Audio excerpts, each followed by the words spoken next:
For all the latest news and analysis from every UCF sport, visit blackandgoldbanneret.com, your home for the UCF Knights on SB Nation. We bring you all the latest news and in-depth analysis from across Knight Nation, from football and hoops to golf and tennis. If you want to stay on top of all things UCF, visit blackandgoldbanneret.com, powered by SB Nation. This is the KnightShift Podcast, powered by Black and Gold Banneret, your home for news and analysis from all UCF Knight sports. The KnightShift starts now. And we welcome you to this edition of KnightShift Live post-game show as the UCF Knights back in the win column. Oh, yeah, you bring out the space jerseys. It's a lock for a win, huh?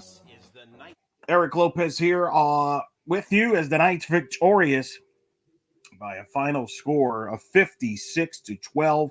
We'll be joined by Bryson Turner momentarily. He's making his way back from the stadium where he had capped the game. Kyle Nash and Don will be right now in the post-game. They will join us after the post-game presser and talk to us a little bit there. Pretty simple game. You look at the stats. Knights completely dominant in this performance. Certainly, we welcome your comments and questions on the chat room. Send your question and comment. We'll try to get to most of them throughout the show. Of course, you can follow us on the YouTube channel. Subscribe. Give us some comments there on the YouTube channel. Give us a like there. Of course, go to blackandgoldbanneret.com for all the details of all the coverage of UCF athletics. And, of course, on all the social media platforms. It was a convincing win for the Knights, 56-12, the final. They dominated from the opening kick, never looked back, led 14-0 after the first quarter, led 35-6 at halftime. And I think the story of the game, without question, is Dylan Risk getting the start officially. I think we all kind of had a feeling this was the direction they were going to go with after the way he finished last week against BYU. And he was fantastic. 20 of 25 for 294 yards, 3 touchdowns, a quarterback rating of 218. That's really solid. And really got a lot of receivers involved. 7 receivers in total caught passes, led by Jones, 5 catches, 106 yards, and a touchdown. Randy Pittman had his best game of the year. 5 catches, 80 yards, 2 touchdowns. Kobe Hudson played after a scare last week with the injury. 4 catches, 58 yards, leading the way. And, of course, on the ground, UCF dominated with ease. R.J. Harvey, 22 carries, 184 yards, 3 touchdowns. As a team, the Knights rushed for 308 yards on 44 carries, 5 touchdowns. UCF ran an average of an 8.7 yards a play, held Arizona to 4.5. UCF 602 total yards in the game, held Arizona to 261. What a stat this is. UCF 308 yards rushing, Arizona 5 was the stat. And so just a complete annihilation by far, UCF's most complete game of the season. Maybe their most complete game since the Oklahoma State game last year. Certainly tremendous performances, to say the least, from the Knights in that dominant performance. Again, send your questions and comments, and we'll try to get to them, as many as we can here on the show. It's a quick-moving game, too. Ended before 7 Eastern, so that was fun, too. But complete domination for UCF. 4-5. They will play at Arizona State next week. We'll see what the official start time will be for that game. Maybe we'll get that news before we go off the air here on KnightShift Live.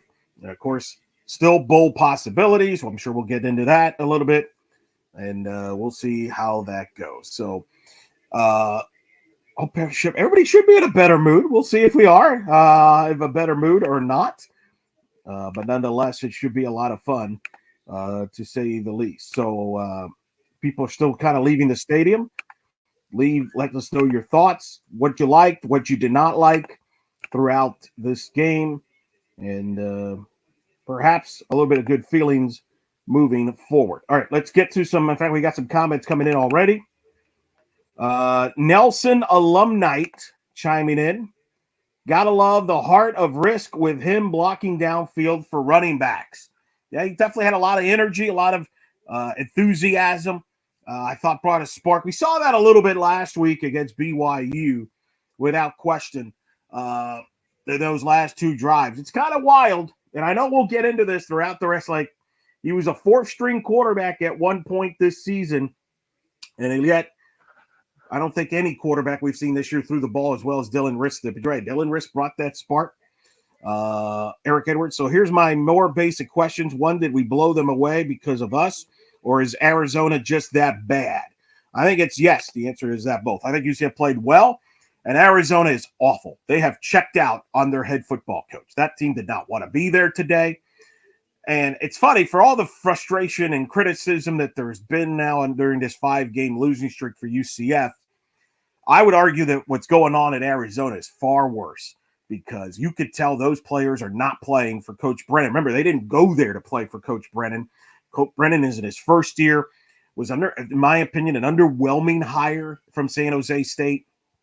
And they're just not the same team they were a year ago. They've had a lot of injuries on the defensive side of the ball. I think we saw that defensively. Offensively, they've struggled. Dino Babers, the offensive coordinator, is probably going to be gone after this year. They're averaging only like 17 points a game now. They have a 5-game losing streak. They're not the same team that was last year that won 10 games under Jed Fish at head coach. Clearly, the coaching changed, not by their own doing. Jed Fish left on his own. He went to Washington. But, rough times at Arizona. The good news for them is college basketball season starts this week, so most of those fans will be focused on the basketball team from here on out, in my view. So maybe that's the positives for them. But I think it's a combination of those two things.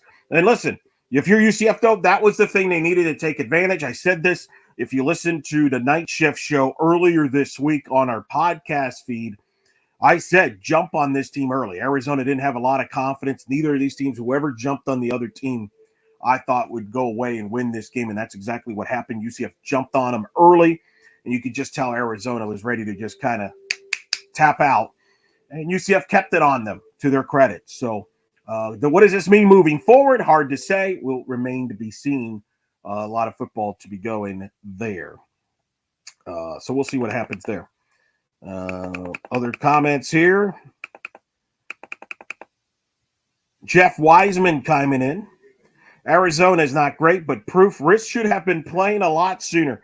That is going to be a topic I am sure that will pick up steam if Dylan Risk continues to play this well. That will be a question of, the observations of quarterbacks. Of course, anybody that's been a long-time UCF fans knows this has been a constant tradition. Back in the O'Leary eras, it seemed like every year, like, for example, Rob Calabrese started in 2008. The year, he wasn't the answer. He started in 2009. They benched it. Brett Hodges came off the bench, and he took over and won the job. 10 years ago, George O'Leary started Pete DeNovo for the opener against Penn State in Ireland, and then Justin Holman turned out to be the guy. So, UCF, for whatever reason, we've always had some weird issues with quarterbacks. Now, again, I'm not ready to say that Dylan Risk is the long-term answer, but boy, this is why I said you needed to play the young guys and find out who your quarterback is for 2025, and I thought it was a great move for Gus. And credit to Gus, he tried. Like, a lot of coaches would not have even played Dylan Risk last week. They would have just kept Jakari Brown in the game when the game was already settled. And he gave him an opportunity, and Dylan Risk, to his opportunity, to his credit, took advantage of that opportunity. Led him to a couple of drives, and I think he probably had a good week of practice, and he's earned that start, and he earned a solid performance. And now Dylan Risk, if you're Dylan Risk, you're looking at it as, there's a good chance I'm going to start the rest of this year, and if I perform well, I will probably be the favorite to be the starting quarterback going into 2025. That's a big plus. And if that could happen, if Dylan Risk plays well the rest of the way, regardless of wins and losses, I think as a Knight fan, you got to feel pretty good about next year, at least in the quarterback room. And I think that would be a big positive, considering all the issues at quarterback that there has been.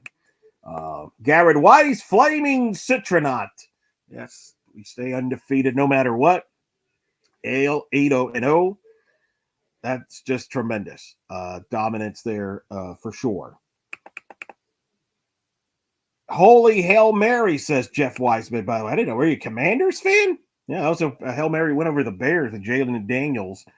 And, of course, the night this week. This was not a Hail Mary. This was more of a complete annihilation of Arizona. But good, rare UCF Washington fan. That's pretty good, to say the least. Other action going on, by the way. Florida, Georgia in the fourth quarter, tied 20-all, 4 minutes to go in that football game. We'll try to get you some other scores because there's some interesting developments. Georgia just scored a touchdown to take the lead. So that's big for them. Florida, by the way, Lagway, their young kid, was stretchered out. So Florida's on their third string quarterback.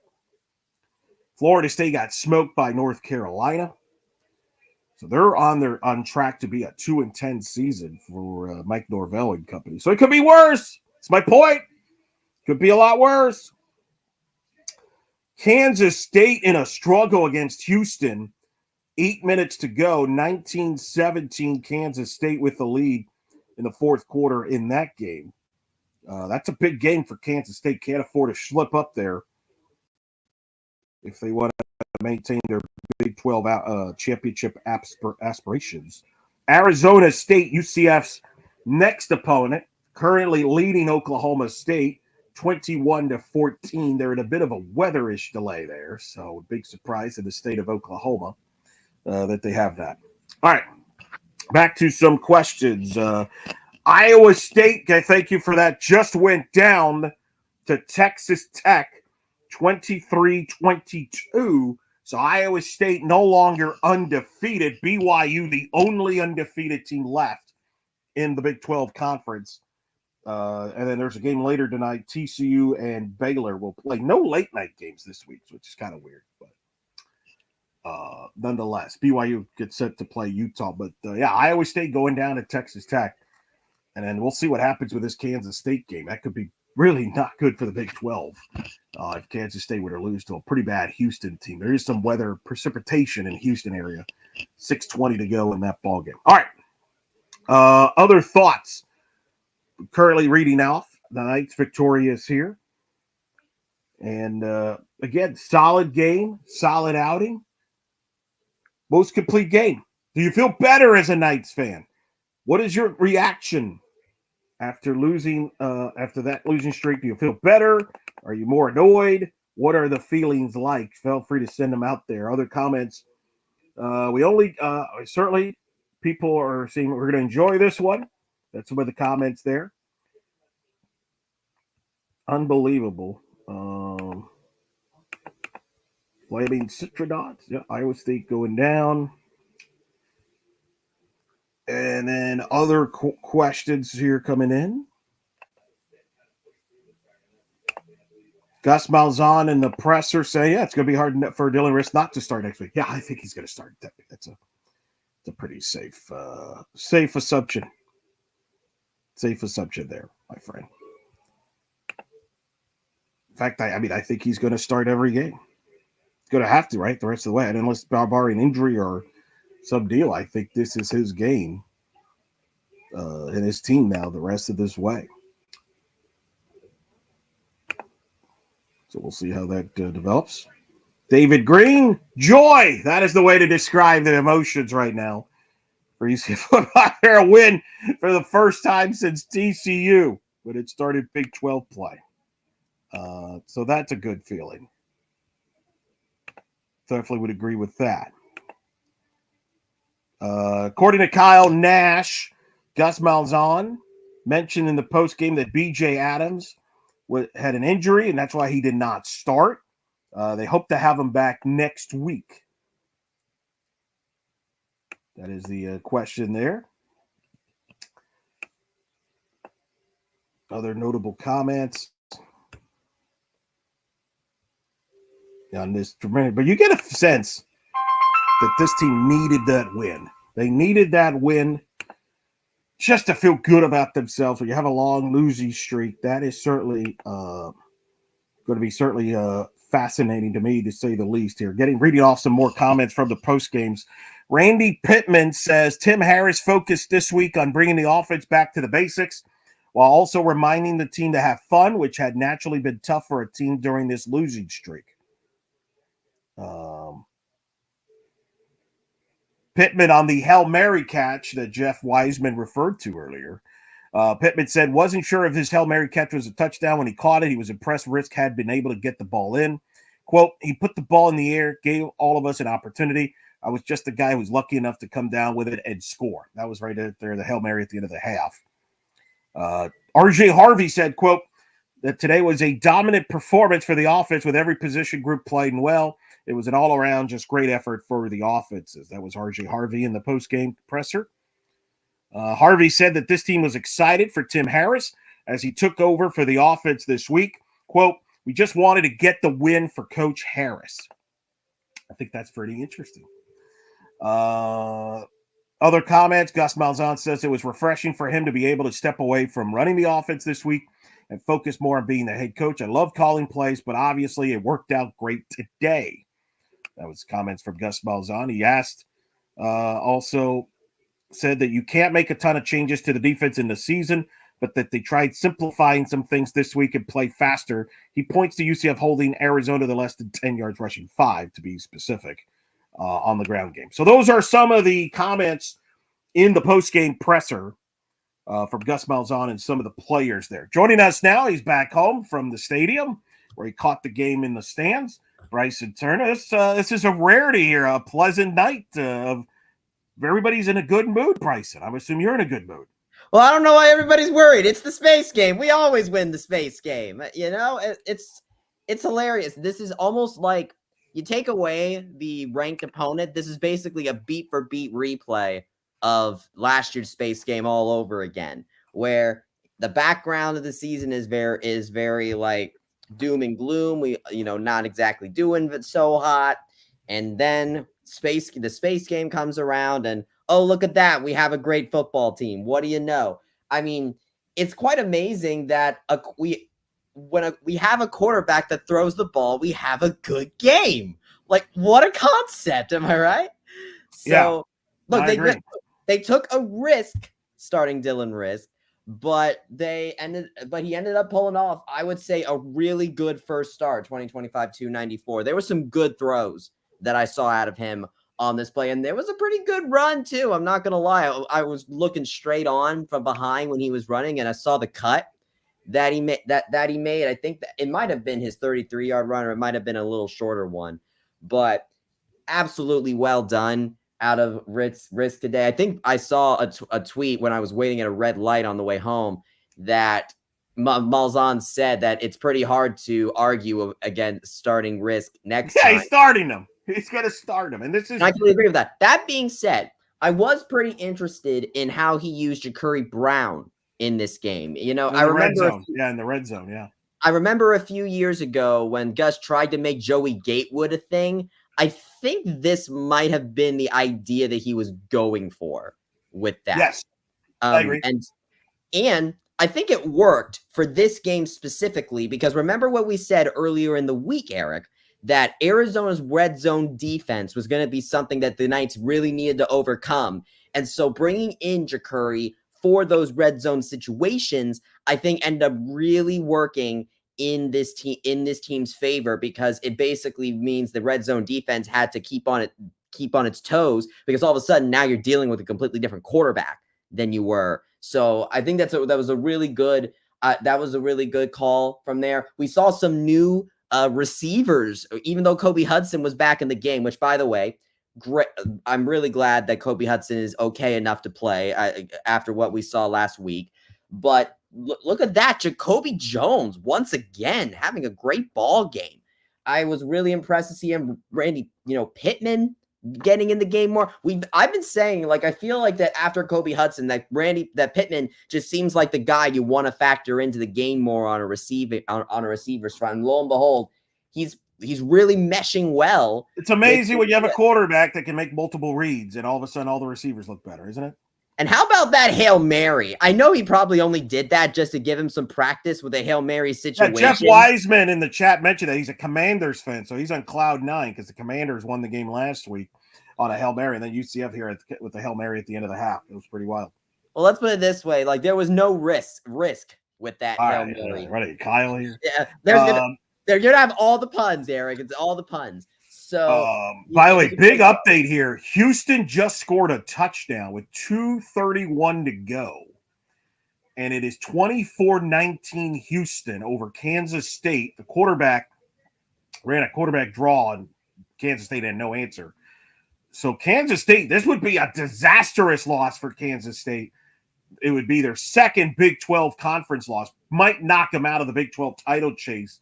Although Iowa State, Bryce, I don't know if you heard, lost to Texas Tech. So there's only one undefeated left in the Big 12, and that's BYU. But the Big 12 beating each other up. Arizona State, who is UCF's next opponent, is leading Oklahoma State, but they're in a bit of a weather delay on that. Let's get to some other comments. Big 12, Brad climbing in. Speaking of Dylan Risk. Risk is consistently throwing accurate balls. He has the it factor, too. Now, again, it's a little early. Arizona's terrible. I think they quit on their coach, Brennan. That being said, though, boy, it didn't look nice, some of those throws, didn't it there, Bryson? And it's, I think people, I think everybody knew that Dylan had the possibility to be a really good, solid quarterback and maybe the best passer on the roster. I think people were wondering, is he too small? Is he too slow? Whatever. But it's what happens. This is why you give guys opportunities in game gameplay, because you just never know. And I give Gus credit. He played Risk at the end of the game last week. Risk, to his credit, took advantage of that and earned himself playing time. And one thing about Gus, it hasn't worked out this year, but it wasn't for lack of trying. Gus basically fired himself as the play caller, fired the defensive coordinator. He's gone through 4 quarterbacks, and at least for this week, it worked.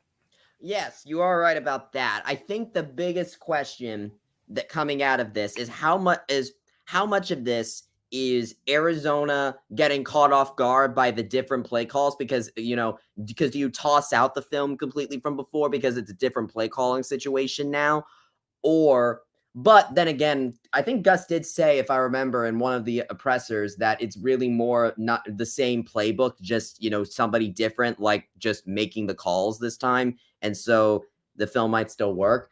But I think that the change definitely really helped keep Arizona on its toes and maybe compounded the issues. I remember we said in the podcast earlier this week, Arizona had some confidence issue. They've been struggling. I don't think those players are playing for their coach, Brennan.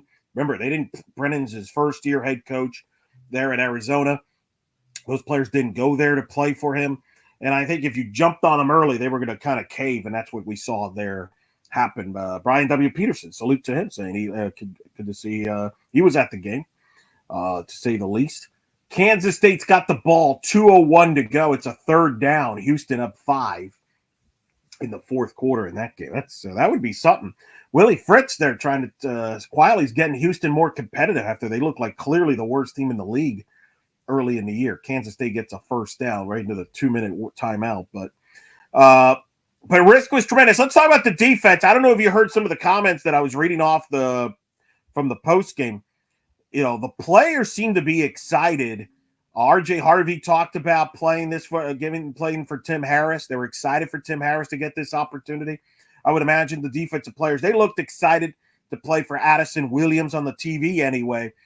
I do think those players played hard, and I think they played for those coaches today and for that opportunity that each of them got. Did you get a sense of that watching it?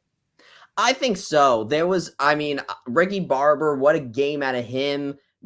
Once again, Dotson having a great game, having a really solid game as well. Ladarius Tennyson, I heard his name called out a lot there.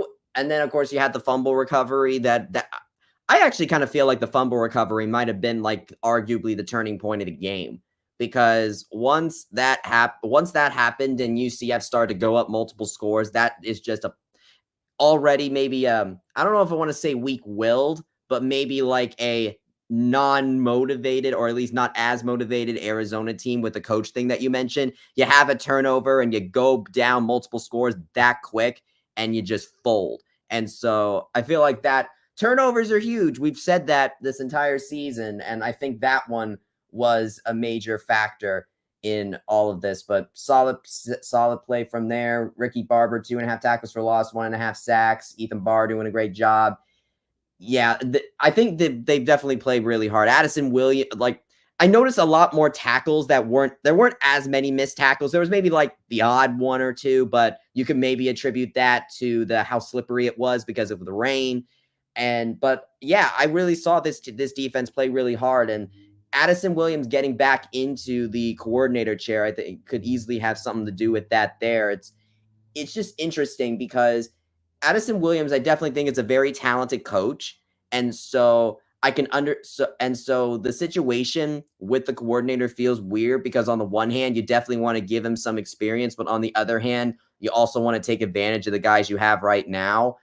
I think at least now with the course correction that has been made, it seems like it at least has brought a spark into the locker room. And I think Gus even said that he needed to that he made the QB change in order to find a spark with this offense. And so I think the coaching change kind of helped make a spark. And maybe it was the coaching change all along that really is what's needed. It helped bring a spark to everybody else and not just, changing one player that's out there. Yeah, in fact, it was interesting. Some of the post-game comments I'm reading right now talk about simplifying things on the defensive side, which I thought was an interesting comment there. Simplifying things. Maybe things are a little too complicated. Yeah, a young defensive coordinator versus a much more experienced one in Ted Roof, who could maybe do. I could see that. Dylan Risk on the post. Dylan Risk spoke in the post game today. How about that? Said that even when he was lower on the depth chart, Gus Malzahn told him to be ready because you never know when your time comes. Luckily, quote, I was prepared when my time came. Great message there. And I think that's the cool story about the Dylan Risk is in this era where a lot of people bail as soon as they don't get their way and they don't get playing time and their mama and their papa get all mad and upset. Bail. This kid stuck right here.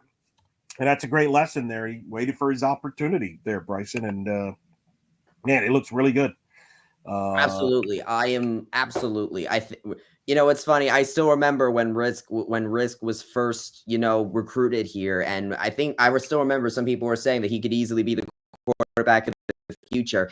It took a bit of a winding road to get there, but I think we might have it. Or at the very least, at least we can be, if both Risk and Colson go into the offseason remaining on UCF, then we could at least be relatively take solace in the fact that there's options.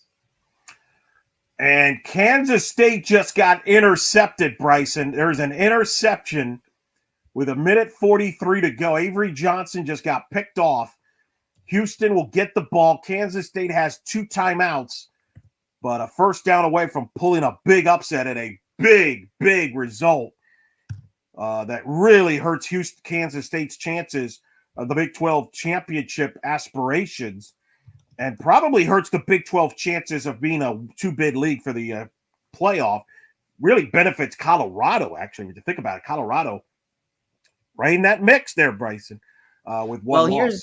Well, here's a question for you because we talk about this with other sports tournaments as well. What happens if, say, BYU runs the table and gets to the Big 12 championship and then they get upset because and then they get upset? Do they get it? Does that Big 12 is that the only way the Big 12 would be a multi-bid league? Maybe that's probably their best bet at this point. Yes, that's a very good point. Yes, could be. And even then, I mean, because the thing that hurts BYU is their best win is Kansas State. So we'll see if Houston runs it out. All right, Matt J with a comment. Send your comments and questions. Not saying our problems are solved, but I've said all along we just needed a quarterback who can complete basic throws to keep defenses honest and keep our defense off the field. And we only lost 2/3 of the way there. I agree. It's funny, right, Bryce? When you have good quarterback play, that tends to hide some of the flaws you have. And I think we saw that a little bit today. Now, again, it's Arizona. I think Arizona is terrible at this point. I think most of those players have checked out. That being said, though, yes, good quarterback play. And really, that's the name of the game in football, and especially in the collegiate level, because You look at a team like Miami, for example. I watched Miami earlier today. I've seen a lot of Miami this year. I don't think Miami's that great of a team. Their defense is not very good, but what they have is a great quarterback in Cam Ward, who's probably the front runner for the Heisman Trophy, him and Travis Hunter anyway.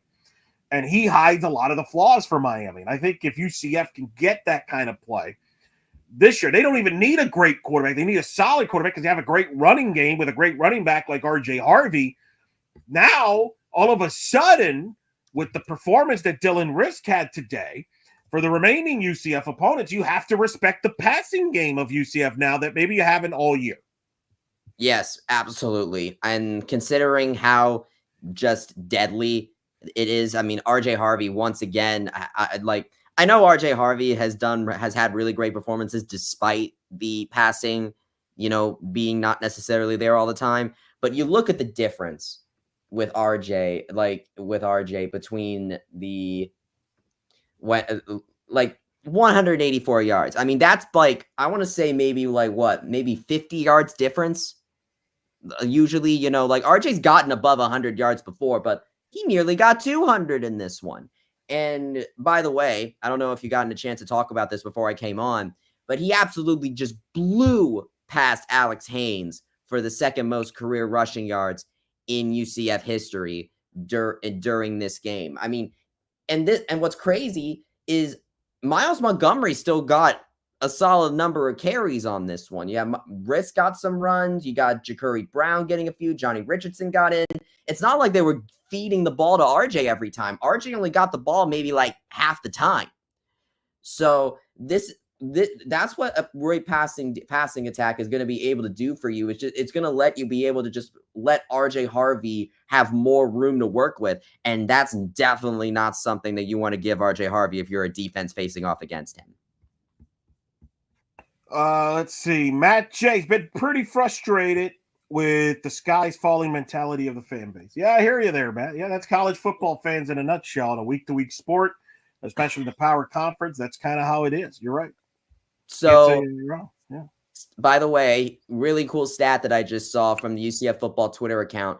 The point differential for UCF in space games is 246 points all time. 8-0. I was saying gambler's fallacy has our side, and look at that. It did. I don't know what it is about the space game. It's almost like a beat for beat, like it was last year, even with the rain, when the rain started coming down, me and a friend of mine, I managed to find when I was in the stadium, we went down into the concourse. This was after the first touchdown.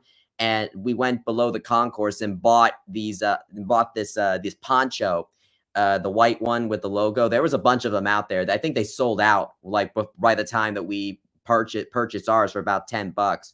But we ended up missing the fumble recovery and first RJ Harvey touchdown because that's where we were during that time. But I'll say this: despite the weather, it was a pretty solid turnout at FBC Mortgage Stadium. Obviously, people left their seats when the rain started, but they came. But once you get some ponchos, the rain lightens up a bit, and everyone came back. It really reminded me of the Oklahoma State space game. Just the only difference being is that was a ranked opponent, and this is Arizona.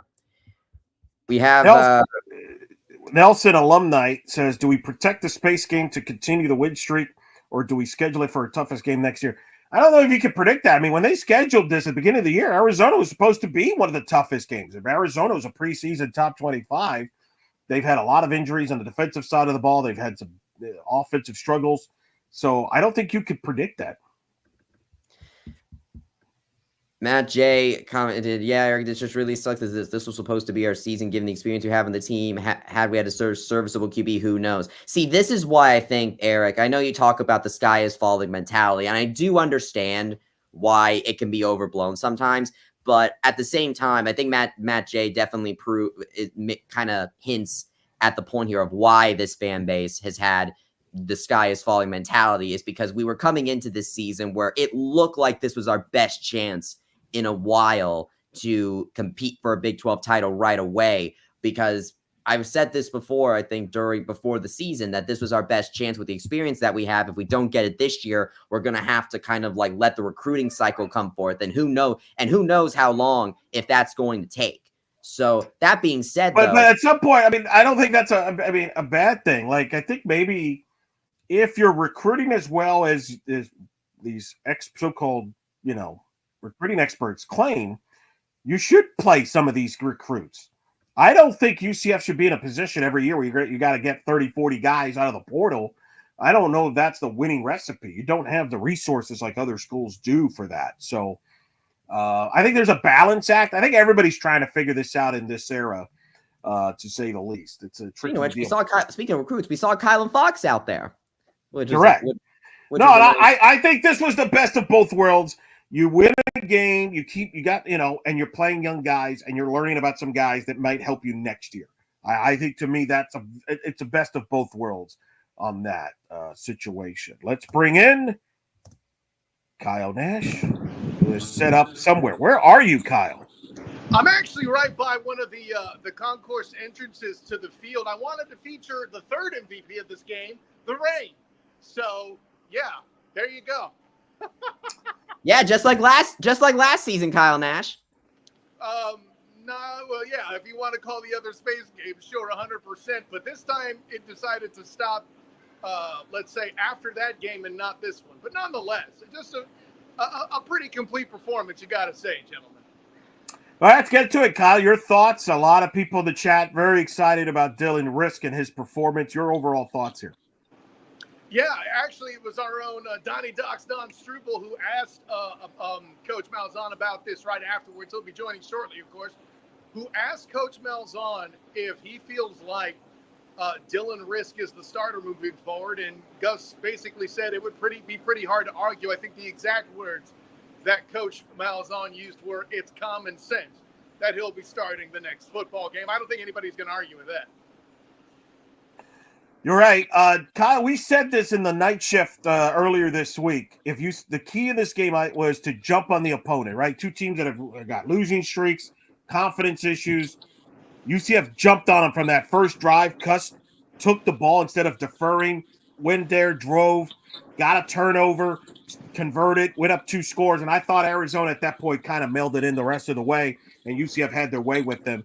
But that's what you need to do when you got a team like Arizona that probably is not bought in right now to what they're doing. And UCF took advantage, and I thought it was their most complete game of the year by far. Yeah, no, 100%. I mean, listen, after the second drive, Arizona's running stats were -9 yards on 3 carries and a lost fumble. The defense had something to do with it, too. Whether or not it had directly to do with Ted Roof's replacement or not, what I can tell you is that this defensive front was an excellent performer tonight. And listen, your boy, Eric Lopez, Dalen Dotson, stepping in, playing inside, outside all year was huge. I actually asked Ethan Barr after the game about Dalen Dotson and just his role and what he's been involved with. And coming up huge, giving an actual good edge defense, taking away some outside runs, as what happened earlier in the game, was certainly a big part of UCF defense, making the Wildcats one-dimensional. Kyle, let me ask you, get to the defense. There were some comments I saw about the postgame talking about how they simplified some things defensively. What did you read into that comment that was said in the postgame? Do you buy into that they simplified some things with Addison running the defense now? Ethan addressed that too. Basically, a lot of the big things that were being brought up was wrap up on your tackles. I know we saw a number of times throughout the year so far where there's just been bumps and prayers that they go out of bounds and it doesn't always pan, turns into a big play. That did not happen tonight, obviously. A lot of wrapping up and keeping your lanes, staying disciplined, containing the outside. Like we mentioned with Dalen Dotson a bit ago, that became a focus. And you know, it was interesting hearing Ethan Barr talk about not having Ted Roof around, interacting with now defensive coordinator Addison Williams in a way that he hadn't before. But apparently, listen, Ethan is a veteran. He's played SEC ball. It's not like he's foolish. They clicked and made it work. And those were the elements that Ethan said they practiced, or rather focused on in practice, you know, to make sure they were shored up. And listen, it wasn't just Ethan that ate because of it. I know you, Bryson Turner, were texting in the group about how impressed you were with Ricky Barber. Yeah. So there's just a lot of good play up front. Oh yeah, absolutely. I was talking about Ricky Barber earlier, and yeah, Dalen Dotson though did have himself a really great game as well. Just being in the stands, you hear our own Jeff Sharon on the PA mic calling the defenders making plays out there, and I was just hearing Ricky Barber's name a lot out there. Let me tell you. Oh, well, yeah, absolutely. I mean, it's always good. You like it when you get a fat guy spike, a fat guy sack, right? That kind of thing, and not to be outdone, of course. Big guys perform for the offense as well. That Hail Mary play, we got to talk to both Dylan Risk and Randy Pittman about it, and the shock and awe that both of them talked about. Did that just happen? And then kind of the butterflies that took place during the review of the play were very interesting to hear, to say the least. But it's funny. Dylan, as a young quarterback, came in and paid tribute to the running backs and everybody behind them providing offense and help, and how much that involved his success. But let's be honest, gentlemen, Dylan did his part to open up that game as well, and this is part of why tonight's the night we're talking history for R.J. Harvey. Are you sold on Dylan Risk, Kyle, moving forward? I mean, who else is left? Who else is left? By the way, two stats that I'll drop for you here. Well, I'll drop one of them so Donnie Dox can drop in the other one. Highest passing quarterback performance this year with 294. Not quite a 300-yard game, but this was a game that had as much passing action in it as KJ Jefferson in Colorado, except just a little bit more.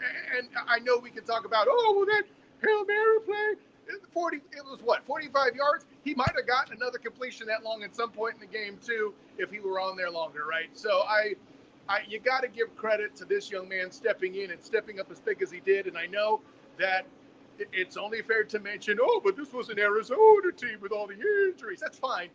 But if you were going to try a new quarterback, a reeling team like this, much like we said about Cincinnati, right, Eric? A reeling team like this is the time you bring in a new guy.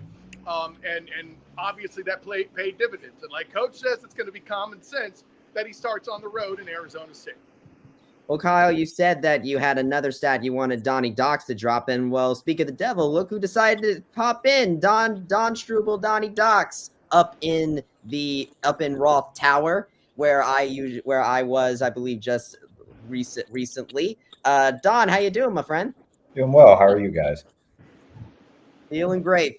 So what's this stat that Kyle's been telling us all about you wanted to drop?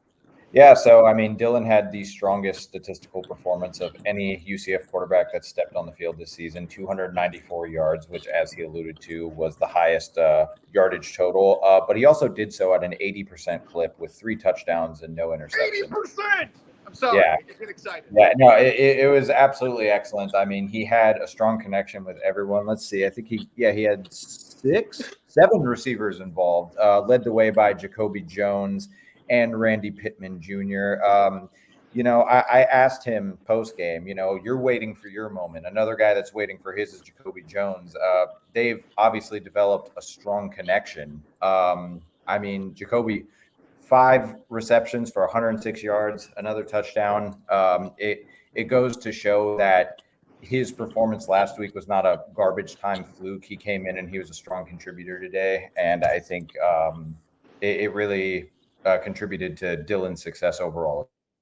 Absolutely. All 5 targets, by the way, Jacoby Jones ended up with. All 5 targets. Every time he threw the ball to Jacoby, he caught it. You are absolutely right. The emergence of Jacoby Jones has honestly been quite interesting to watch over these last couple games. I mean, the precise quote from Dylan was, if I see him one-on-one, I'm going to throw the ball up. Without hesitation, you might be seeing the future top pairing for this offense, or maybe they're not in the room yet, Eric, obviously, but if there's a bar to be cleared, it might be these 2 guys right now, Eric. By the way, update, they are storming the field in Houston as the Cougars have knocked off Kansas State 24-19. Willie Fritz, man. Quietly, Houston, who looked like for a while would be the worst team in the Big 12, they're now quietly 4-5 overall. They got a shot to be bowl with a couple wins away. They might be bowl eligible. Crushing loss for Kansas State. That's their second Big 12 loss. Puts them 2 back of BYU's, the only undefeated team left in the Big 12. Iowa State lost to Texas Tech earlier today. So it's looking more and more like BYU perhaps versus either Iowa State or Colorado. Iowa State still got to play Colorado. Not Colorado. Oh, Still got to play Colorado Kent State. sneaking in. Prime time. Just not going to be happy, guys. Colorado. If you're Brett Yormark, you're hoping. But that's the story there of the Big 12 situation there, to say the least. Let's see. We got some other comments here. People giving props to Colorado. We got Matt J. Just wanted to tune in and say thanks for what you do, boys. Capping off a wonderful game day with a Colorado Mountain Sunset. That's a pretty good line. So what do you think, guys? Where is UCF now? Does this game erase the struggles? Is this now you're kind of wait and see? Where is your mindset now as this team gets ready to go to Tempe, Arizona? I mean, well, we said it on the night shift last week, didn't we, Eric? This is the part of the schedule where we expected things to get a little weaker. Matter of fact, I don't know that the big changes were what made this win happen. I think maybe not playing a ranked team in back-to-back weeks for once was something that had a little to do with it. Not to mention the mystique of the space game. Ethan Barr, as a guy who's here as a fifth-year transfer, I don't mean any offense when I say a one-year player who's, coming in as an experienced guy, even felt the mystique himself. He had mentioned talking to the team before the game, hey, I've never played in a space game, but I know we win, so that's what we have to do. And that's what he told the guys before the game. So having that mystique hit a new guy and have him use it to motivate the team that way, I think said volumes for how this defense got prepared for the football game. Oh yeah, absolutely. You're absolutely right. I think this at least shows that these changes are the possible right way to do this. Do these changes necessarily help UCF succeed against a game like last year, like last week, or the weeks before that against Cincinnati or anything like that? Maybe, but it's all about consistency. And so I think at the very least, this game, I think, gives UCF fans a reason to hope going into Arizona State, I think. That being said, though, that time zone difference is definitely going to, I think, play a role in itself. And so there's a little bit of an apples and oranges at play, but at the very least, I think this gives UCF fans reasons to hope for bowl eligibility. And then as far as the younger guys go, hope for what this team could look like in 2025. Eric, but you mentioned the stakes, okay? A win in Arizona, heading into the bye week, only needing one of the last two games to make a bowl. I think that says volumes plenty for what next week could mean. Yeah, no doubt. We'll see about that. Give me you guys, three of you. Bryson mentioned this earlier about RJ Harvey's performance and the milestones he's reaching. Give me your thoughts, Don and Kyle, both seen RJ there in person. Oh, let me go ahead and also give some quick context, because I just crunched some numbers while everybody was talking. So RJ Harvey now has 1,201 rushing yards for the season. That is the fifth most single season rushing yards in program history, passing 2018 Greg McCrae. RJ Harvey is now 2 of his seasons are a part of the top 5 single season rushing yards in program history. Kevin Smith didn't do that. Marquette Smith didn't do that. Kevin Smith only ran for 2,500 yards and won a conference title. Let's never mention. Let him talk about but not multiple seasons. By the way, hold on. Let's also be fair. There's more games being played now than there were back then. Like we're We're just talking about what RJ Harvey did. Take it easy. He's very nice, very good, very nice give Kevin Smith 13 games. He probably rushes for 3,000 yards. Let it go. Listen, I turn into Skip Bayless when we get into this Kevin Smith. I am a defender for Kevin Smith. Okay, I'm just gonna say that. But in all seriousness, certainly RJ's had a heck of a run, and teams know they try to stop him, but they can't. Yeah, isn't that the brilliance of it? We know you're coming. We're going to stack the box. We're going to get everybody and their mama. You're still going to put up, 90 yards at least, 75 yards at least, right? And maybe he'll hit you with a wheel route, too. the versatility of what RJ brings is amazing. This is what makes him a pro caliber running back. And Don, I mean, from your perspective, I know you just joined us, covering UCF sports recently, but from your perspective, when you watch RJ Harvey, what do you say?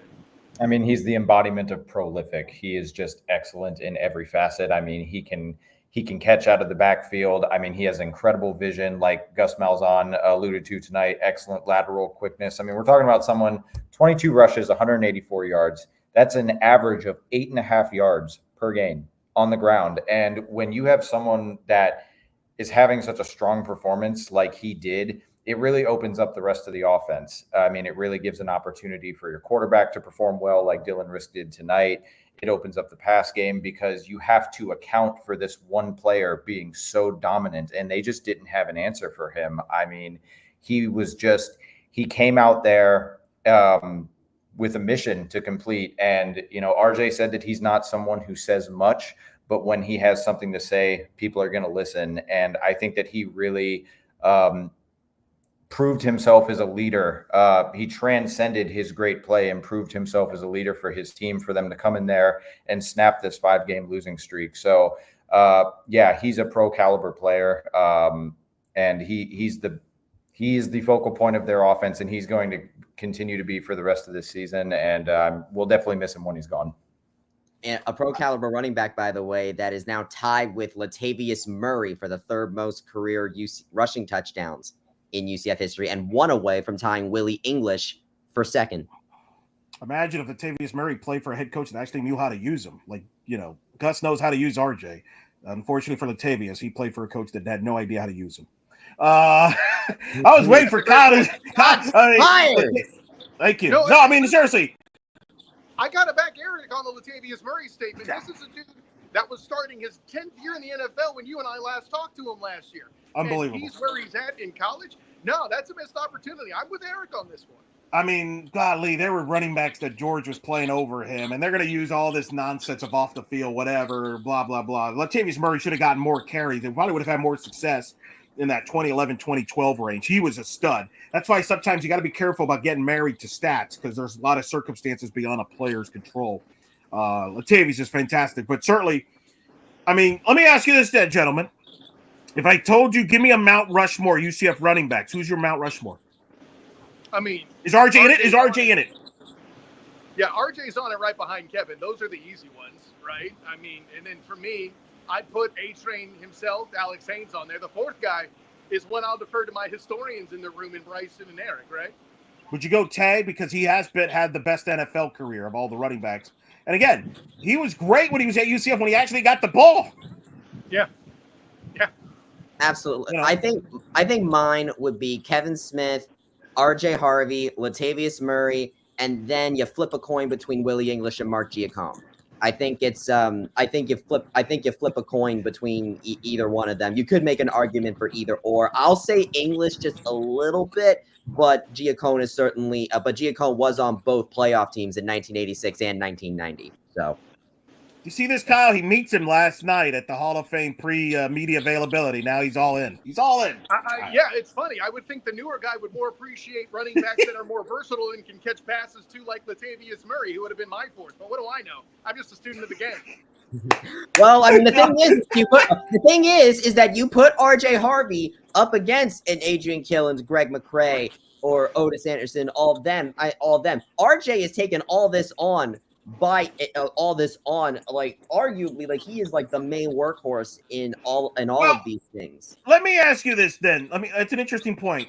That wasn't supposed to be the case, right? Like they added Penny Boone, they've added Montgomery, right? The whole hype in August was this is the best backfield of the country. It hasn't played out that way. Do you think the coaching staff has a bit of in hindsight, wishes maybe you don't go after two running backs in the portal? Maybe you just go after one of them. Montgomery was the first one. And maybe you could, go after another position. It seems like, and again, it's hindsight, but was it really necessary to get two backs out of the transfer portal when RJ is going to carry the load?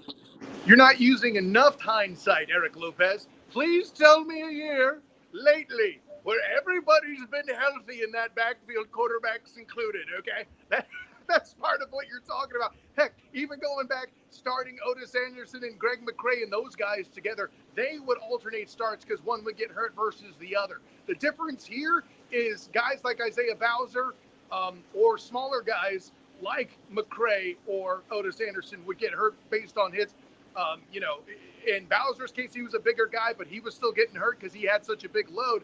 I think the difference is R.J. Harvey, after that first year where he missed a year because of injury, he just hasn't really seen much more injury after that. Miles Montgomery this year had an injury himself. Johnny Richardson, I think, is a guy who, he's a good speed back, but the problem is when he's on the field, defenses and power conferences can make adjustments when you change it back. If you see Johnny on the field, you know what's going to happen. And so I feel like that's kind of limited his effectiveness to this point. But hey, if Johnny Richardson is your weakest link, you've got one hell of a chain. As for Penny Boone, I don't know what the issue is there, I'll be honest, but I'm just speaking for the other guys. And the reason so many were recruited Eric Lopez is the assumption would be at some point somebody was going to get hurt and that relief was going to be necessary. Well, they haven't necessary to this point, needless to say. I want to talk about the secondary. The UCF was without Brandon Adams, now BJ Adams. I don't even know. Whatever. Get used to it, Eric. Gotta get used to it. Whatever. I spoke to him in August. He was fine with Brandon, and he changed the against the BJ. Anyway, nonetheless, he's arguably been the best corner this year. I think Gus said in the postgame, you can correct me if I'm wrong, that it was an injury thing, but they think he might get him back next week. Yet that's correct. They didn't really miss him. I mean, you're going against one of the best wide receivers in the country, McMillan. And I think all things considered, I think UCF has to be happy how they handled McMillan.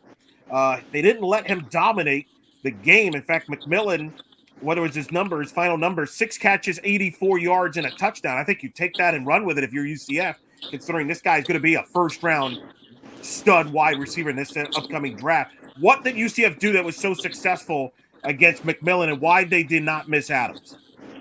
They concentrated on the quarterback, Eric, right? The guy needs to get the ball to be effective. And the reason why they didn't need B.J. Adams is because the game plan was to make the quarterback's life incredibly difficult.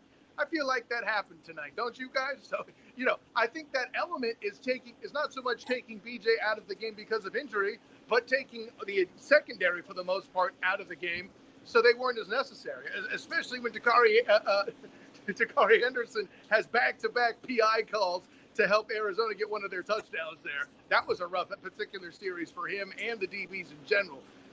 But that would be the one time I feel like the defensive front wasn't getting to the quarterback. It was late in the game. Maybe they were calling off the dogs a bit. I don't know.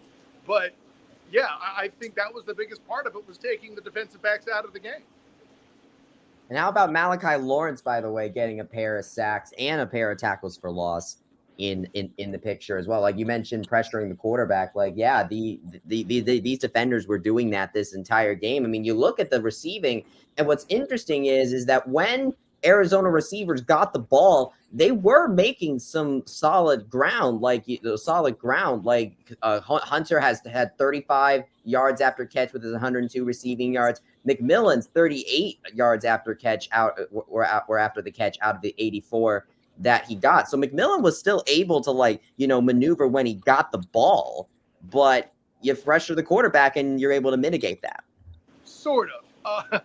First of all, you got to keep it up for the entire game. Yeah, there were some impressive plays he made on the move, but I think a lot of those plays that you're talking about are connected to risks or die rolls that the defense made and lost.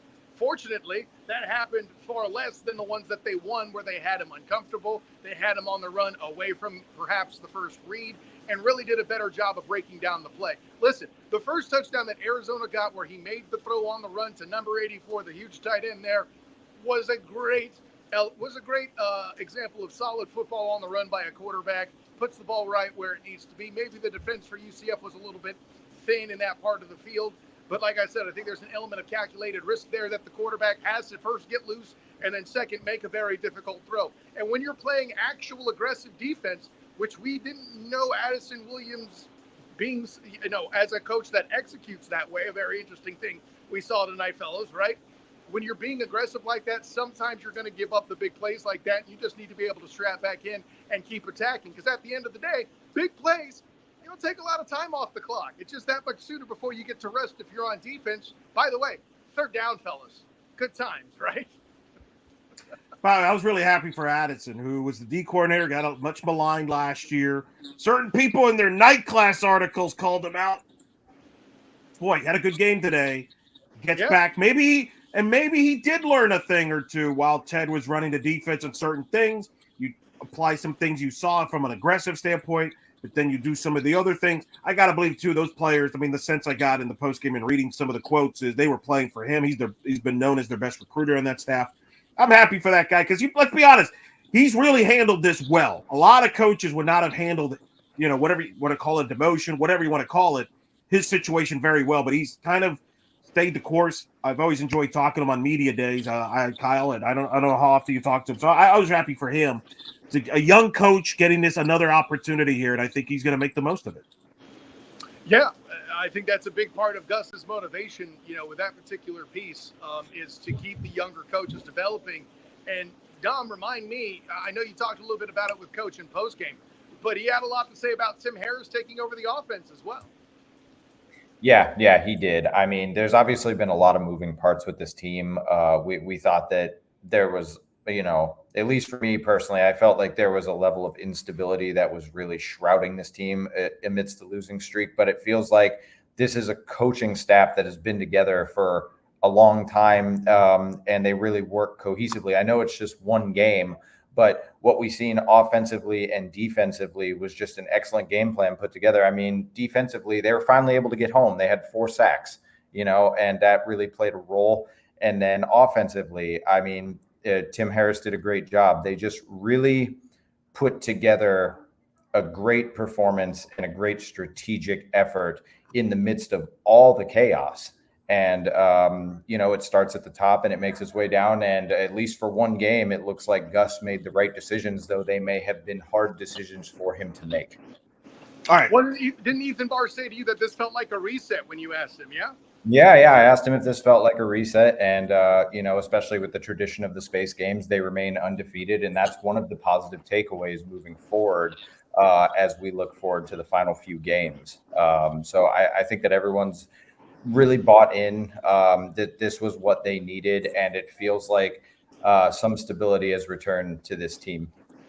All right. That last question for Kyle. We're going to let him go and go back into that monsoon. My God, it looks brutal out behind you. It is. I mean, I'm waiting for Eric Burris to pop up behind you and just call like a tropical storm warning or something. Arizona State, big game this week. Arizona State's got their starting quarterback back. I have the game on. They just resumed the game. They're up 21-14 in Stillwater against Oklahoma State. This will be a challenge against Arizona State, a much better team than Arizona, better offense. And then UCF's got to go on the road. We don't know the kick time. We think it'll be a 7 Eastern, which Kyle will be happy about because we were thinking at one point it might be a 10 o'clock kick, but we might get a reasonable hour out of this. But I think we'll learn a lot about this UCF team next week, won't we? Yeah, most definitely. And listen, something Coach Malzahn has maintained throughout his tenure here at UCF is that the better teams, the good teams, get better late. And this could be what we see in this UCF team. I know no fan wants a 5-game losing streak, but to see that broken, to see this team kind of come back from it all and put themselves in a position to, make a bowl game, albeit a reduced honor, it's certainly something to where, and you've alluded to this, Eric, to where we could see what the future might look like, to have guys step up, to make a 26 run that makes them far more relevant in the conference, perhaps, as they look to retool rather than outright reboot. I think that's the biggest positive from this, right? And listen, you mentioned the challenges for Arizona State. I think all of those are legitimate, but I don't feel like UCF is just 100% out. I mean, hell, if they were favored going into this football game, I have no reason to believe that Vegas does the same. But by the same token, hey, they were favored against BYU. What do they know? So you're on mute, bud. That is correct. I was muted because I'm just listening to the rain behind you. So we're going to let you go, Kyle. Go have fun, get soaked there. Avoid that weather. What happened? What is going on here? I'm safe in my perch, thank goodness. I'm not getting all that rain down except for the backs of my legs here, so I'll be fine. But I'll see you guys soon with night class on the blackandgoldbanneret.com. Bing! But until next time, everybody, class dismissed. All right, that's Kyle Nash from the Monsoon there. Mark Soskin chiming in. UCF has now outscored its opponents by 70 points so far this season, which is pretty funny considering they're under 500. Obviously, they've had 3 blowout wins this year. That helps that stat. Couple minutes here, and before we sign off, but actually I want to keep Don and Bryson here for a couple of moments here because obviously focus on football. Arizona State will be covering that this week, but there's also the start of college basketball season this season. Begins Monday night. UCF against top 15 ranked Texas A&M here at in Orlando at UCF. Don will be there. A cast of thousands will be there. Women's basketball gets going Tuesday night against Iona. Bryson will be there for that. So I want your thoughts here on quick thoughts on the basketball season. I don't know if we'll do a podcast prior to the opener on Monday about both teams' seasons or not, but none. So I rather want to get your thoughts here. Final thought, Don. Start with you. Big one for Johnny Dawkins and company. UCF men's basketball against A&M. Still up in the air questions about Jalen Sellers' status. Some good news I've heard over the weekend about Dior Johnson. I think he's going to be okay there. But big test against Texas A&M to start on Monday night.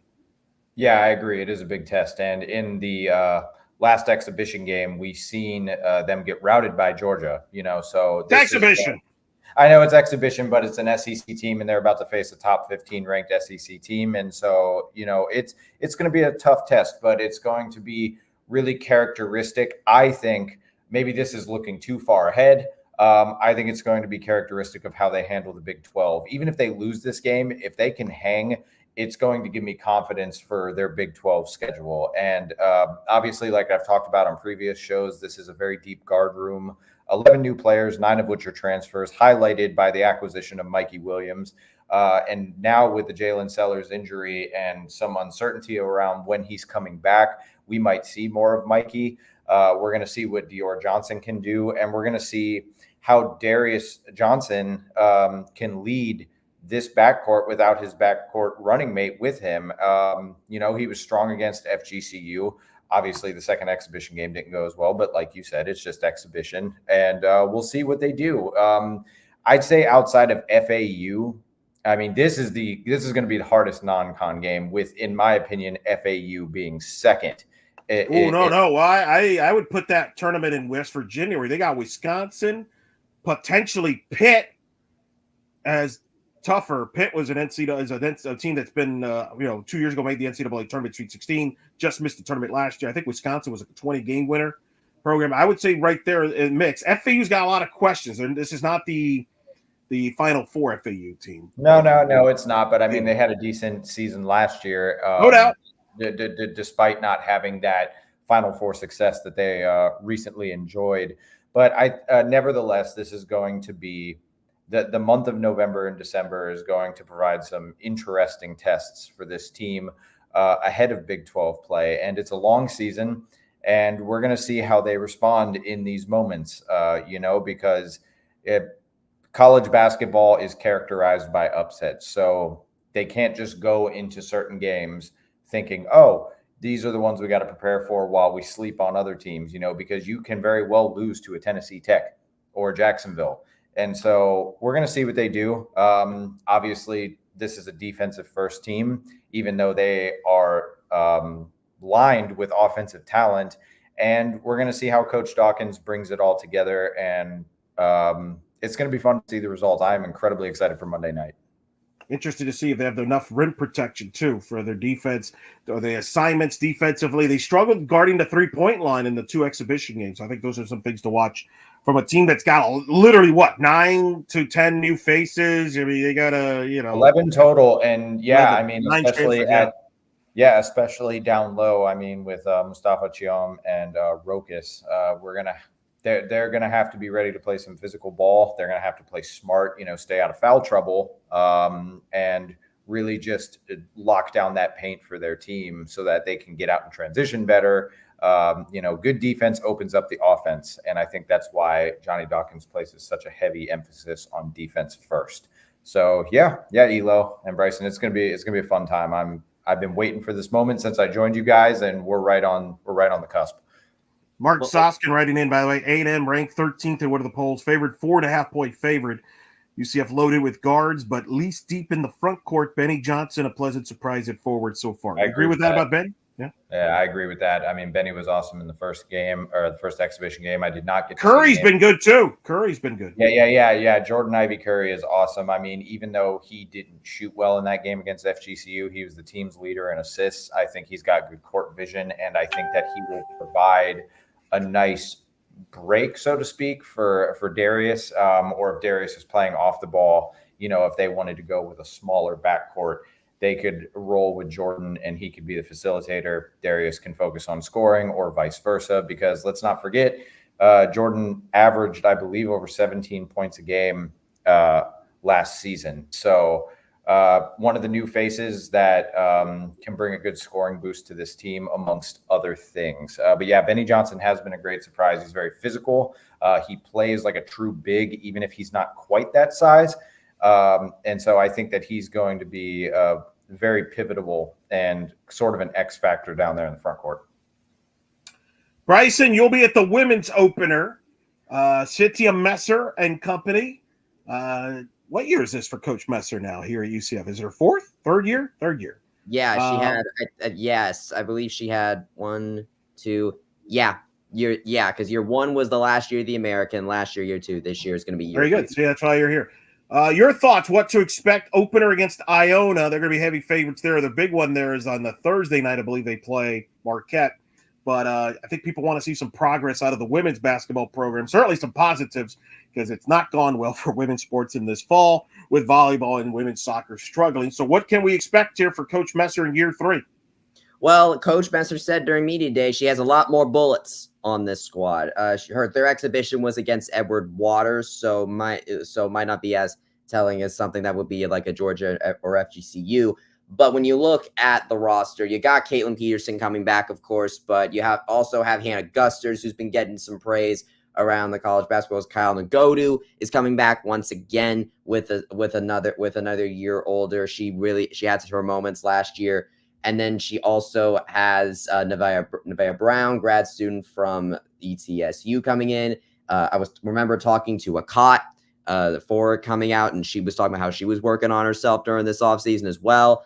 And then you have true freshmen like Emily Rodriguez, Summer Yancey, Adiane Ring, and Arik Angui. So you have. I'm very interested to see who she ends up playing on this one, but I do see the talent here. I really do. The biggest key that I think I'm going to look out for with Iona is how much is Caitlin Peterson going to be putting this team on her back? Because if she's already doing that against Iona, then that might not bode well with Marquette. The best way I can describe it is that Caitlin Peterson is, in my opinion, is like how McKenna Melville was with volleyball. She needs to be the person you go to when you need something to get done. I think that KP has proven herself as that kind of player, but she needs to have a supporting cast behind her. And that's what I think Coach Messer worked on over this offseason. Even the previous year, recruiting Akat and Ngodu and playing them as much as she did last year. Not only do you want to get those two on the court together more and get them more court time, but you also want to give KP enough of a supporting cast so that way she doesn't have to do it alone all the time and be able to open her up on the floor. So I'll be very interested to see how that works out. There's plenty of freshmen she'll be able to go to. We'll see how much they end up playing, but I think my eyes are going to be on KP and how much she ends up getting the ball, because after Iona, they have a tough one in Marquette coming to town. Both of you, give me a player, Don on the men's side, Bryce on the women's side. Give me a name of a player, not the star player. Give me a name of a player that you think is a key that could be the barometer for how the season goes. I would say Jordan Ivy Curry for the men's. I think like I was just alluding to, he has good court vision. When he's not scoring, he can be your assist guy. he put together a strong campaign at UTSA last season. Now we'll see how he transitions into Big 12 play, playing for a more major program in a more major conference.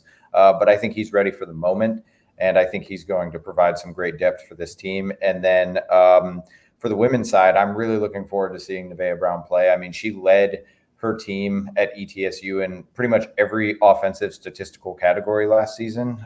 She's a good perimeter shooter. And I think that she will also provide a boost beyond Caitlin Peterson, because we have to remember about this women's team.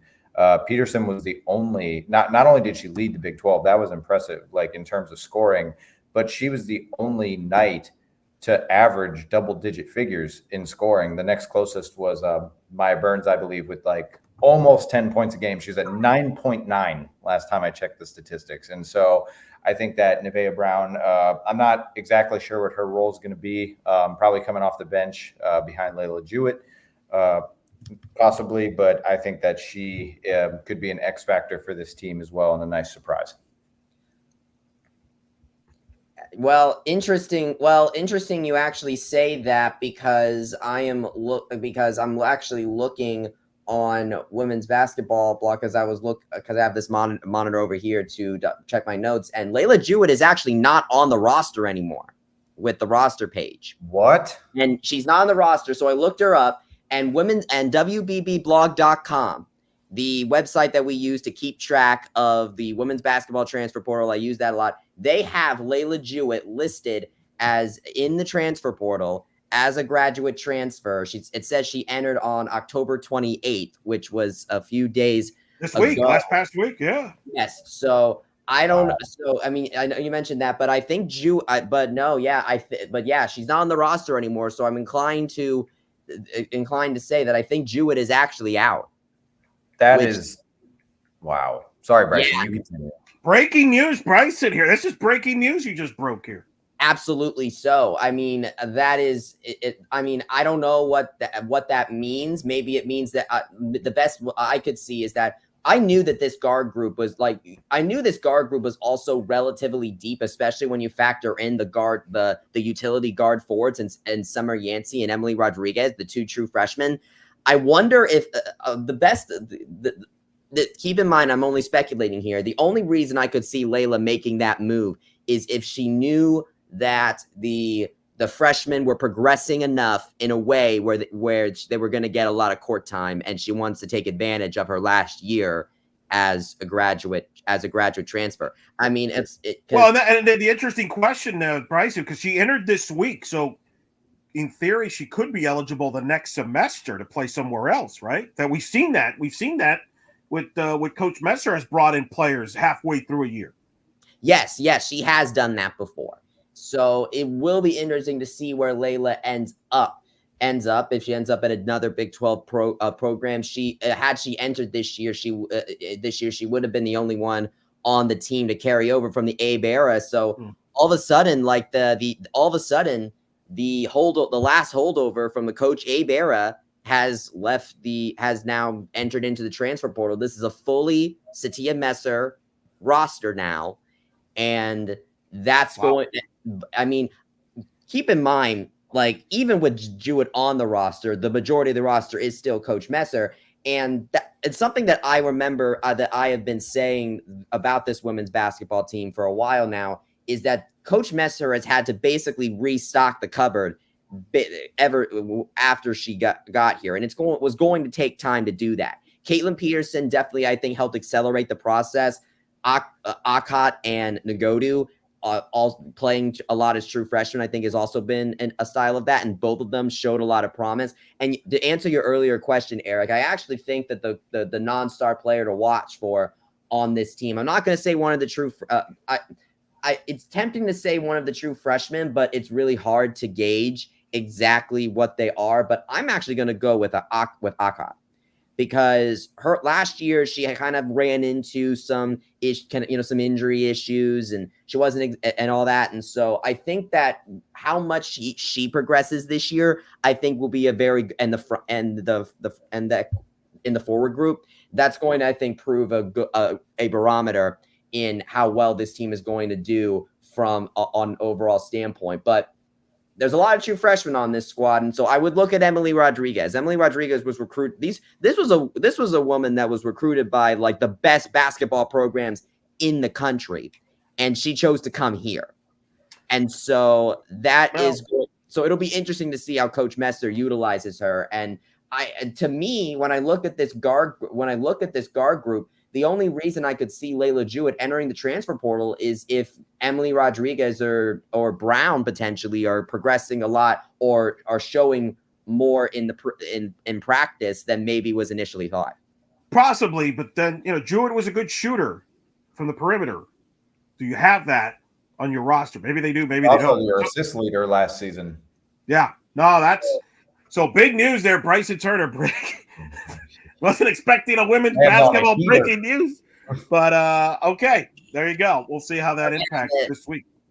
Yeah, no, so apologies if you saw my face just kind of looking confused off into the off there, because that was what I was checking. Is I noticed like, Layla Jewett wasn't here. Hey, Bryson, you get to ask Coach Messer the question about that in the post game on Tuesday. Oh yeah, that's gonna be fun. That's gonna be fun. Oh boy. Can't ask softballs, gotta ask the tough ones. John, I have a question for you, my friend, because this is your first UCF football game in the press box, correct? It is. How was it? How was it there? You got treated to a pretty good game as your first time. Yeah, it was great. It was good to see a win, especially after my very first experience, for the audience might not know, was against Florida. I went to Gainesville with Kyle, and I covered that. And that was a excellent environment. Full respect to the Florida Gators and Ben Hill Griffin Stadium. That was 90,000 strong. And while they were the opponent, I have to give props there. But yeah, this was, to see a team in my first game, the Knights only score 13 points. And now to see what they've racked up today, it's just quite literally night and day. And, overall, the atmosphere at the Bounce House, while it wasn't a sold out game, I mean, it was popping. The crowd was loud. The press box was comfortable. I got to, see a lot of friendly faces, meet a lot of new people as well, with it being a home game. And I'm excited to be back. I believe my next one will be with you, Bryson, because we will be filling in for the absent Kyle Nash for Utah on Black Friday. Well, we need to make that happen. Very good. More basketball comments coming in, by the way. Keyshawn Hall is a big, strong guard who will need to use his inside game when Dawkins goes to a 4-guard offense. J.J. Taylor is also a guard/forward who's a 6'8" wing guy. I agree, Mark. I'll be curious to see Coach Dawkins. I've heard whispers, try to go more up-tempo. Might see some more 4-guard play. That's become the new norm in college basketball, so that could be another factor to keep an eye on. Yeah, Mark, that's a great point. Keyshawn was excellent in that exhibition game I covered against FGCU. He's someone who's strong and can finish around the rim. He's great at the line. He's very methodical with how he handles the ball. And shout out to him, a fellow Northeast Ohio native, just a really friendly, well put together person. And I think he's going to be a great addition to this team. Unbelievable. It's going to be interesting. Should be fun. It gets going Monday for the men's side, women's Tuesday. I'm sorry, Eric. I know I've thrown you for a loop. I really am. Did you guys talk to Jewett? Was Jewett like in media day? Yeah, she seemed excited to be back. She was. Yeah. It's clearly that this was a very much a recent development. Yeah. I'd say so. Either that or something was bubbling under the surface. I don't want to speculate too much, but it's interesting because her and Darius Johnson, they're anomalies in the modern college basketball landscape. Yeah. I mean, she was set to be a 4-year player, all at UCF, just like he was. And if she did indeed leave this program right ahead of the season, there's going to be some tough questions. I kind of agree with Bryson. My instincts tell me this has got to be a playing time issue there. Bryson might be onto something there. It's got to be. But being such a key part of the team, why would that even be a question unless she wasn't performing well enough in practice? Or to Bryson's point, maybe the freshmen have a little more upside and they're going to go with them because that's part of the future. I mean, in that case, then I think that definitely puts a lot of onus on the freshmen to see, like, all right, like, let's see what, the coach saw in practice that lead to that. Because if that's because let's say Emily Rodriguez, like, absolutely balls out and becomes like like a star of this team right next to Caitlin Peterson, then I can be like, okay, yeah, now I can see what you're talking about with that. So it'll be interesting to watch this program, because I feel like this is the year for Coach Messer that determines what the temperature of her seat is going into the season after this one. If you succeed this year, then it's fine. It's pretty cool. You're safe. But if it doesn't work out very well, or you don't show improvement after last year, so that's all right, where it up a little. All right, let's do this then, both of you. What would you consider a successful season for the women's, and then we'll get into the men's prediction here. What would you consider with the women a successful season? In fact, I'm going to give you time to think about that. Let's go to the men's side first, because I want Bryson to look up the women's Big 12 preseason poll, so you can kind of dissect it, because I know the men by memory, because my God, the men's in the Big 12 is insane. We got 5 teams in the top 10 in the Big 12 in men's basketball, including Arizona. So don't worry. They're not going to check out when we go to the McHale Center there. What is a realistic goal here, Don, for the men's UCF hoops teams? I know there's excitement and things like that, but this is just a brutal conference that, to me, just to even have a chance to make the NCAA tournament, you probably got to finish in the top 10 in the Big 12. Top 10! Just to have a shot, depending on the experts. Some people think that the Big 12 could be anywhere from an 8 to 10 bid league. I think you've got 5 teams that could make it to the Final Four. UCF's got to play all of them at least once. So I don't know what's a fair expectation that's going to please people here. What do you say? Yeah, it's I think this is why Coach Dawkins felt that he had to be so aggressive in the offseason, and he said as much at media day. He said they knew that they had to up their talent level, and I think that they did, but it's going to be a tough one. I mean, they barely escaped with an above 500 record last season. Overall, I don't quite remember what their Big 12 play record was. I believe that they were a few games below 500, not quite as bad as the women's. Well, they won 7. I believe they were 7 wins in the Big 12, which, remember, people didn't think they would win 2 or 3 games going into the year. So I think they surprised a lot of people. They were picked dead last. They did not finish last in the Big 12 from that standpoint. But this league is bigger. Remember, Arizona's in the league. Utah's in the league. Arizona State's in the league. So it's a bigger league, and it's still the number 1 conference. Kansas supposedly is better than last year. They're the pick for a lot of people's pick for the national title. Houston is reloaded. Iowa State brings everybody back. Baylor retools. They're strong. Arizona is strong. A lot of people love Texas Tech and Cincinnati as teams that could be in that 6 and 7 spot. So this league is, and if you're UCF, you've got to do damage in the non-conference and then steal some games at home and win some home games and steal some road games if you can in the Big 12. But it's tough, man. It's tough. And I always say men's basketball at UCF is the hardest job, and I don't know how fair are expectations for men's hoops, because this team might, if they go 7, it's 20 games this year in conference too. Last year was 18, so they went 7 and 11 last year. 20 games this year. They might go 7 and 13, 8 and 12, but that could get you in the bubble in the tournament. But some people may not be satisfied, and that's what makes this so tricky. Yeah, that's very true, Elo. They're going to be going against March Madness mainstay programs. And I believe, because like you said, they upped the Big 12 play from 18 to 20. So now that manifests as a double date with Kansas. They play them in the beginning of January with the home opener for the Big 12. And then they have to go on the road and play them again. That's something they didn't have to do last season. And so it's going to be quite the test for this team.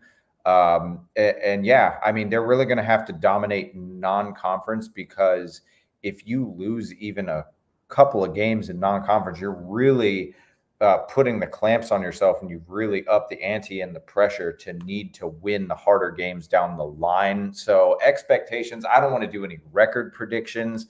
I think, an amazing scenario for this team would be to qualify for the tournament. I'm thinking probably more of the realm of NIT, though. Fair. Bryson? For me, I think we're just looking for progress. I think to expect them to make the tournament is a little bit is premature right now. I mean, let's remember that this is a Big 12 conference that includes the likes of Ioka Lee from Kansas State, one of the best basketball players in the country, Haley Van Lith on TCU. And Baylor has 2 all preseason all Big 12 teams in Sarah Andrews and Aaron Advonleh. I'm not gonna say that about postseason. I actually think that getting in the postseason, I wouldn't expect that right out the gate. Maybe like let me see. I don't know. I think it was WNIT or like the NIT equivalent. Yeah, you're talking about the women's for the record. For those one. Yeah. I think UCF was projected to finish 14th in the conference, which was the exact same position they finished in last year. It's just that last year 14th was last place. I think that I think it's just you just improve off of that because UCF is actually in the same region as BYU and Cincinnati. Only a few votes separate BYU and Cincinnati from UCF. So Arizona State is also right behind UCF. So I would say that top 10 would be pretty nice. But I think if you're able to just improve on last year, you get a better conference record. I think that would definitely help. They were 3-15 in conference play last year. So if you do better than that, maybe by a few games, like say, I don't know, maybe like 8 games, maybe like if you get 8 games, that would be I wouldn't, if you're just bubbling under 500 in conference play, then I think that would definitely be considered a success in my opinion. But I think you just want to outdo your expectations. That's the big thing because remember, Messler has needed to restock the cupboard.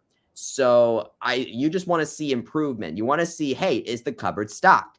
And if it looks like we're giving some fight, even if we're not winning every game, especially when it's against the Haley Van Lifts and the Ioka Lees of the world, then at least we're showing progress. It's like, all right, let's see what this can grow into. So I think as far as expectations go, I think we should try to expect to be better than what we were before, which was 14th. So any higher than 14th, I would say is a success.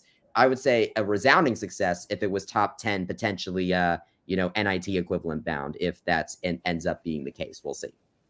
We will cover it all on blackandgoldbannerhead.com. Basketball, the preview's up, what you need to know about the men's and the women's basketball. That's already up on the site. Make sure on the lookout for that. We'll have full coverage from the arena Monday, Tuesday for the respective season openers for those two programs.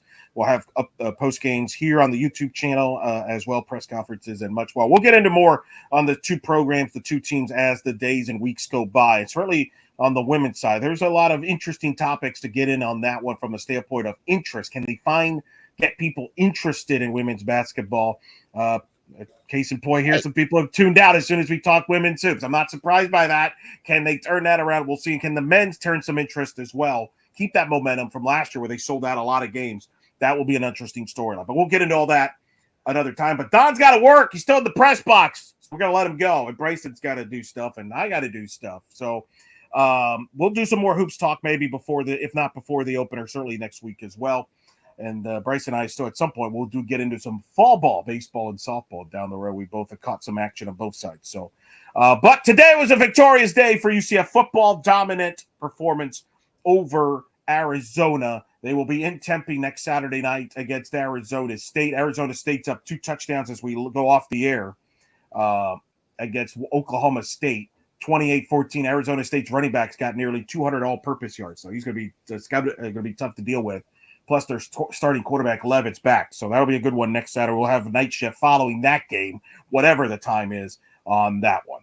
Thanks to Kyle Nash for joining us earlier in the show. Thanks to Don. Now in the, what are you, in the coaches presser conference? Yeah. I'm 2 down from the press box. So, it's become our place. Thanks for the UCF folks for letting us use that coaches room, the visiting coaching room there. Bryson back home from the stadium. Thank to all of you for your comments and questions. Make sure you subscribe and like on our YouTube channel and check out blackandgoldbannerhead.com. Kyle Nash will have his recap, his night class grades coming up later tonight there. So for the whole cast here, Eric Lopez saying so long. Knights victorious. They keep the space game perfect with a dominant performance over Arizona. Good night and charge on this edition of Night Shift.